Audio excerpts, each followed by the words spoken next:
you can hear me and see me all right.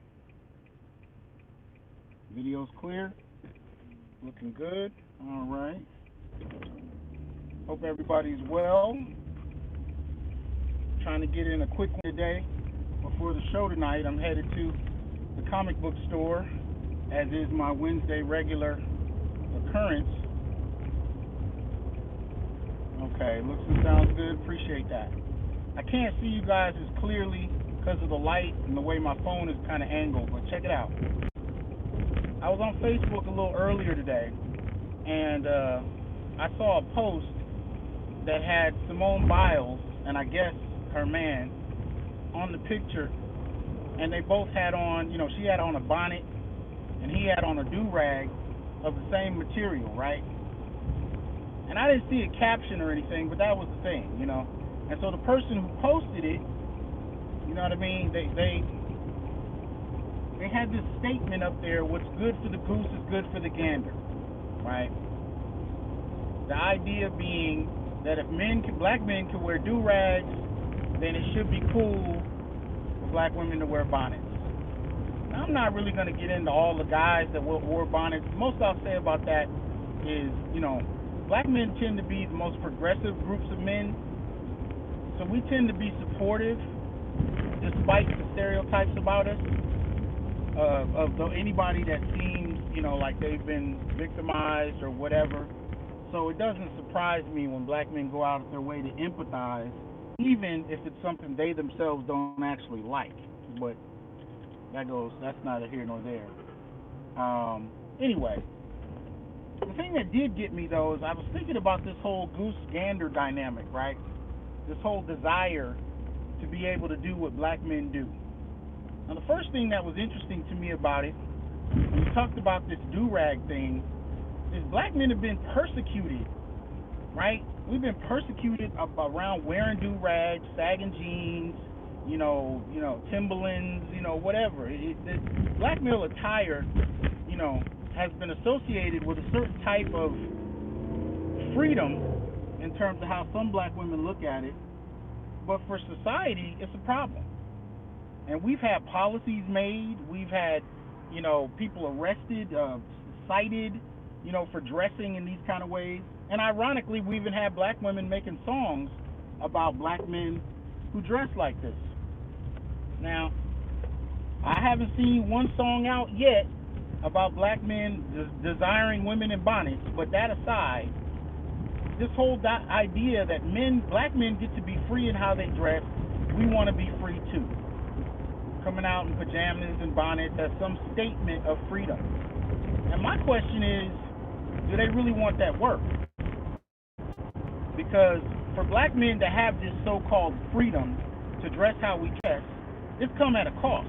There's been a price. And the price of that freedom has been harassment, has been profiling, has been the assumption that you're into something, particularly something illegal. Right? There's been a lot of smoke that's come with that. Do they want that too? Anybody going out their way to get arrested for wearing a bonnet? How much of this black male life do you want? Right? Now, despite the way the statement sounds, goose is feminine, female, gander is male. So my question is, do you really want that gander life? Because for black men, it ain't a walk in the park. There's no freedom we have that doesn't come with serious strings.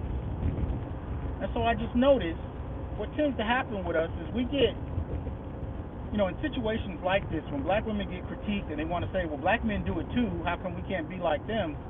They always cherry pick some very specific narratives. And nobody wants to deal with the reality of black male life. So fine. You want to talk about do-rags? Let's talk about do-rags. Right? There's been many a brother that had to change the way he dressed and the way he carried himself because the penalties of dressing in a particular way as a black male are too great. The penalty of having people assume who you are and how you must be based on how you dress is too great. Anybody want that life? I think Paul Mooney used to say it best on the Dave Chappelle show. Everybody want to be a nigga, but don't nobody want to be a nigga. You know what I mean? Everybody wants to perform it in a particular way, but you don't got to live with the cost of it. And interestingly enough, although in the black community we've always tried to talk as a unit, especially since the 1960s, late 60s and 70s, blackness, we really began to develop it with this kind of diasporan identity. What we found when feminists, black feminists, started to make the argument that they were a distinct group, particularly after the advent of intersectionality, what we started to find is that even though black men didn't ask the question, we began to find that we were actually the distinct group. We were actually the group that didn't have benefits. We were the group that didn't have policy in our interests. We were the group that didn't have support from mainstream platforms. What I'm saying is the more data we collected, it ended up disproving significant aspects of intersectionality theory and illustrating that black men are actually the ones that are a distinct group. So we're useful to drag out and put on display, especially if people want to make an argument. But nobody wants to deal with the reality of that black male life. You'd rather protest about the black male dead in the street, but you don't want to be him. But now you want to dress like him because it's cute. Or at least you want to make the argument that you should be able to like he does, but you don't want to say nothing about the repercussions that tend to come with that. Nothing. That's the thing that gets me. People want to cherry pick the black male experience for what rationalizes the things they want, the advantages they want, the things they want to do.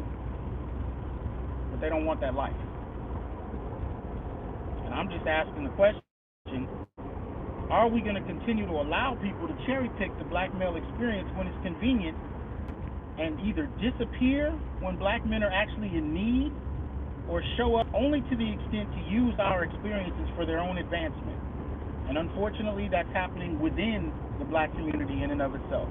So this whole argument that started out over women in an airport in pajamas and bonnets has really kind of turned into a number of different things.